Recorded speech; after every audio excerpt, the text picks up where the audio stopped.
Welcome to technical job notification. Technical job notification के इस YouTube channel पर आप सभी का स्वागत है।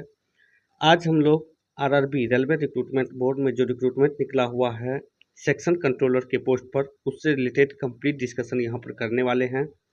इस वीडियो में हम लोग सेक्शन कंट्रोल के बारे में कंप्लीट डिटेल्स देखने वाले हैं, जिसमें कितना वैकेंसी है, क्या एलिजिबिलिटी क्राइटेरिया रहने वाला है, क्या सिलेक्शन प्रोसेस है, क्या एग्ज़ाम पैटर्न है, क्या सिलेबस रहने वाला है।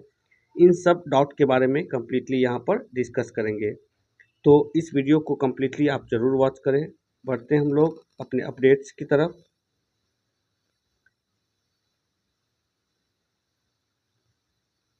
यहाँ पर आरआरबी में सेक्शन कंट्रोलर के पोस्ट पर रिक्रूटमेंट निकला हुआ है। पोस्ट की बात करें तो सेक्शन कंट्रोलर के पोस्ट पर रिक्रूटमेंट निकला हुआ है, जिसमें ऑनलाइन एप्लीकेशन 15 सितंबर से स्टार्ट है और 14 अक्टूबर इस फॉर्म का लास्ट डेट रहने वाला है। तो आपको लास्ट डेट का वेट नहीं करना है, आप लास्ट डेट से पहले ही फॉर्म को अप्लाई कर देना, क्योंकि लास्ट डेट में यहाँ पर साइट सही से काम नहीं करता है। ठीक, बढ़ते हैं हम लोग नेक्स्ट अपडेट की ओर।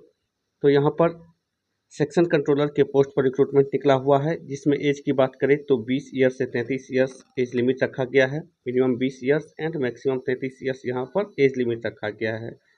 लेवल की बात करें तो 6 लेवल का ये जॉब है, जिसका बेसिक पे 35,400 है। इसमें मेडिकल स्टैंडर्ड A2 कैटेगरी का मेडिकल स्टैंडर्ड रहने वाला है। अब A2 कैटेगरी में क्या क्या क्रिटेरिया है उसके बारे में हम लोग डिटेल्स में डिस्कस करेंगे इस वीडियो में। यहाँ पर एज लिमिट की बात करें तो minimum 20 years and maximum 33 years age limit रखा गया है। टोटल नंबर ऑफ वैकेंसी की बात करें तो यहाँ पर 368 पोस्ट के लिए यहाँ पर रिक्रूटमेंट निकला हुआ है। तो यह एक अच्छा वैकेंसी है। यदि आप एलिजिबल हो तो आप इस पोस्ट को ज़रूर से अप्लाई करना। इसमें एलिजिबिलिटी क्राइटेरिया की बात करें तो यहाँ पर ग्रेजुएशन इन एनी डिसिप्लिन आपके पास होनी चाहिए। यदि आप सेक्शन कंट्रोलर के पोस्ट को फिल करना चाहते हैं तो आपके पास ग्रेजुएशन किसी भी डिसिप्लिन में आपके पास होनी चाहिए। स्टेजेस ऑफ एग्ज़ाम की बात करें तो 2 स्टेजेस में आपका एग्ज़ाम होने वाला है, जिसमें पहला आपका CBT रहेगा, दूसरा आपका CBAT कंप्यूटर बेस्ड एप्टीट्यूड रहेगा, जिसको हम लोग साइको भी कहते हैं। तो यहाँ आपका 2 स्टेजेस में एग्जाम होने वाला है, इसमें आपका पहला कंप्यूटर बेस्ड टेस्ट और दूसरा साइको एग्जाम होगा।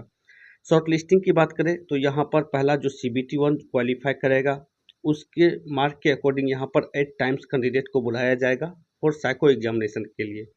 फिर उसके बाद DB एंड मेडिकल के लिए 1:1 यहाँ पर बुलाया जाएगा। जितना वैकेंसी रहेगा उतने ही कैंडिडेट को यहाँ पर DB एंड मेडिकल के लिए शॉर्ट लिस्टेड किया जाएगा। यहाँ पर मार्क की बात करें तो फाइनल मेरिट जो आपका बनेगा वो CBT और CBAT यानी कि कंप्यूटर बेस्ड टेस्ट और साइको टेस्ट दोनों के बेसिस पे बनेगा, जिसमें CBT का आपका 70% वेटेज रहेगा और यहाँ पर साइको एग्जामिनेशन का 30% वेटेज यहाँ पर रहने वाला है। निगेटिव मार्क की बात करें तो 1/3 यहाँ पर निगेटिव रहने वाला है। बढ़ते हैं नेक्स्ट अपडेट की तरफ। नेक्स्ट अपडेट यहाँ पर है कि फाइनल ईयर स्टूडेंट एलिजिबल है, बट आपका जो रिजल्ट है वो 14 अक्टूबर से पहले आ जाना चाहिए। आपका closing date of online submission 14 अक्टूबर जो है उससे पहले आपका फाइनल एग्जामिनेशन का रिजल्ट आ जाना चाहिए, तब आप इस फॉर्म को फिल कर पाएंगे। उसके बाद नेक्स्ट अपडेट है यहाँ पर मेडिकल स्टैंडर्ड से रिलेटेड। यहाँ पर सेक्शन कंट्रोलर के लिए A2 मेडिकल स्टैंडर्ड रिक्वायर्ड है, जिसमें बात करें डिस्टेंस विजन की तो आपका दोनों आई 6/9 होने चाहिए विदाउट ग्लासेस। यहाँ पर नियर विजन की बात करें तो SN 0.6 विदाउट ग्लासेस आप यहाँ पर एलिजिबल है। तो यदि आपका आई 6/6 डिस्टेंस विजन में है तो आप इस पोस्ट के लिए एलिजिबल हो। यदि आप A2 मेडिकल स्टैंडर्ड को फुलफिल कर रहे हो तो आप इस पोस्ट के लिए एलिजिबल हो। बढ़ते हैं नेक्स्ट अपडेट की तरफ। नेक्स्ट अपडेट यहाँ पर एज से रिलेटेड है। एज यहाँ पर minimum 20 years and maximum 33 years age limit यहाँ पर रहने वाला है, जिसमें OBC कैटेगरी को 3 ईयर्स का एज रिलैक्सेशन दिया गया है एंड SC/ST कैटेगरी को यहाँ पर 5 ईयर्स का एज रिलैक्सेशन दिया गया है। हमारा नेक्स्ट अपडेट है एग्जामिनेशन फ़ी से रिलेटेड। यहाँ पर एग्जामिनेशन फ़ी सभी कैंडिडेट्स को 500 रुपया फ़ी देना होगा एग्जामिनेशन के तौर पर, जिसमें आपका 400 रुपया रिफंडेड हो जाएगा। यहाँ पर फीमेल, ट्रांसजेंडर या एक्स सर्विसमैन और SC/ST कैंडिडेट के लिए बात करें तो यहाँ पर आपका 250 रुपया एप्लीकेशन फ़ी रखा गया है। हमारा नेक्स्ट अपडेट रिक्रूटमेंट प्रोसेस से रिलेटेड यहाँ पर होने वाला है, जिसमें रिक्रूटमेंट प्रोसेस की बात करें तो यहाँ पर रिक्रूटमेंट प्रोसेस 4 स्टेजेस दिया हुआ है, जिसमें पहला है CBT कंप्यूटर बेस्ड टेस्ट, दूसरा है CBAT साइको एग्जामिनेशन, तीसरा है यहाँ पर डॉक्यूमेंट्स वेरिफिकेशन और चौथा है यहाँ पर मेडिकल एग्जामिनेशन। तो यहाँ पर 4 स्टेजेस आपको पास करने होंगे इस रिक्रूटमेंट के लिए। CBT की बात करें यहाँ पर तो 120 मिनट 2 आवर्स का आपको टाइम मिलेगा, इसमें टोटल नंबर ऑफ क्वेश्चन यहाँ पर 100 देखने को मिलेगा। इसके लिए 1/3 यहाँ पर नेगेटिव मार्क्स दिया गया है।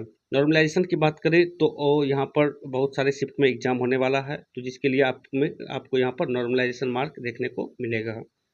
सिलेबस की बात करें यहाँ पर सिलेबस ऑफ CBT एग्जाम, तो इसमें सबसे पहला है एनालिटिकल एंड मैथमेटिकल कैपेबिलिटी, जिसमें आपको मैथमेटिक्स पढ़ना है, नंबर सिस्टम, रेशियो, प्रोपोर्शन, ये सारी चीज़ें आपको मैथमेटिक्स के लिए पढ़ने होंगे। दूसरा है डाटा एनालिटिक्स एंड इंटरप्रिटेशन, तीसरा है यहाँ पर लॉजिकल कैपेबिलिटी से रिलेटेड, लॉजिकल कैपेबिलिटी यहाँ पर लॉजिकल रीजनिंग है और रीडिंग कम्प्रीहेंशन है।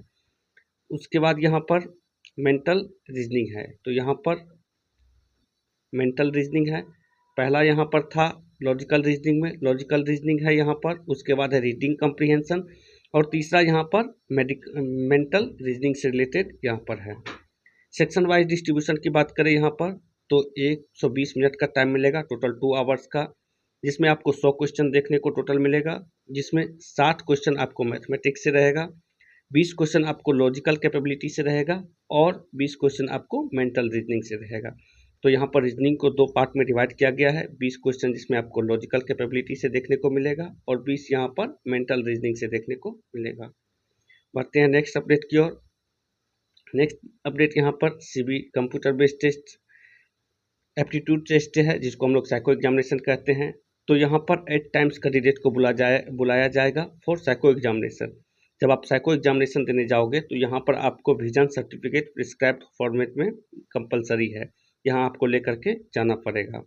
यहाँ पर साइको एग्जामिनेशन की बात करें तो need score minimum T score 42, यहाँ पर आपको minimum T score psycho examination में लाना कंपलसरी है। तो यहाँ पर ये टी स्कोर 42% नहीं है, टी स्कोर एक अलग तरीके से निकलता है, ठीक। यहाँ पर कोई भी निगेटिव मार्किंग आपको साइको एग्जामिनेशन में देखने को नहीं मिलेगा।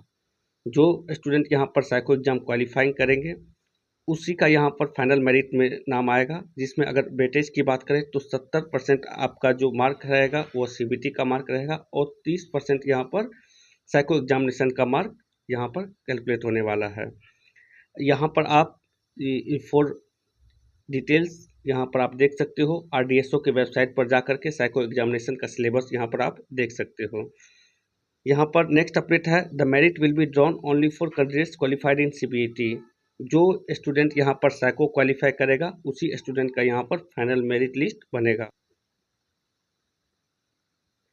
नेक्स्ट अपडेट यहाँ पर सेक्शन कंट्रोलर से रिलेटेड है, जिसमें लेवल 6 का जॉब है, यहाँ पर बेसिक पे 35,400 है और यहाँ पर मेडिकल स्टैंडर्ड की बात करें तो A2 मेडिकल स्टैंडर्ड यहाँ पर रिक्वायर्ड है। एजुकेशन क्वालिफिकेशन की बात करें यहाँ पर तो graduate degree from recognised university आपके पास होनी चाहिए या इसके इक्विवेलेंट आपके पास कोई डिग्री होनी चाहिए। तो यदि आपने ग्रेजुएशन किसी भी डिसिप्लिन में कर रखा है तो आप इस पोस्ट सेक्शन कंट्रोलर के लिए आप एलिजिबल हो, तो आप फॉर्म को जरूर से अप्लाई करना। नेक्स्ट बढ़ते हैं हम लोग यहाँ पर वैकेंसी से रिलेटेड डिटेल्स के बारे में। तो जोन वाइज यहाँ पर वैकेंसी दिया हुआ है, जिसमें अहमदाबाद की बात करें यहाँ पर तो WR रीजन में यहाँ पर टोटल 15 वैकेंसी निकला हुआ है। अजमेर की बात करें तो NWR में यहाँ पर 30 वैकेंसी और WCR में यहाँ पर 3 वैकेंसी निकला हुआ है। बेंगलोर की बात करें यहाँ पर तो SWR में 24 वैकेंसी और यहाँ पर भोपाल की बात करें WCR में 4 वैकेंसी और WR में 2 वैकेंसी। इसी तरह यहाँ पर सारे जोन का जो रेलवे का जो भी जोन है यहाँ पर सारा वैकेंसी कंप्लीट दिया हुआ है, जिसमें टोटल नंबर ऑफ वैकेंसी की बात करें तो 368 पोस्ट के लिए यहाँ पर रिक्रूटमेंट निकला हुआ है। तो यदि आपने ग्रेजुएशन किसी भी डिसिप्लिन में कर रखा हो तो आप इस पोस्ट के लिए एलिजिबल हो, आप जरूर से अप्लाई करना। तो ये था हमारा आज का अपडेट, जिसमें हम लोग सेक्शन कंट्रोलर में जो रिक्रूटमेंट निकला हुआ है उससे रिलेटेड कंप्लीट डिटेल्स देखे। ये वीडियो आपको कैसा लगा आप कमेंट बॉक्स में ज़रूर बताना और यदि चैनल पर नए हो तो चैनल को सब्सक्राइब जरूर करना। मिलेंगे नेक्स्ट वीडियो में। Thank you for watching.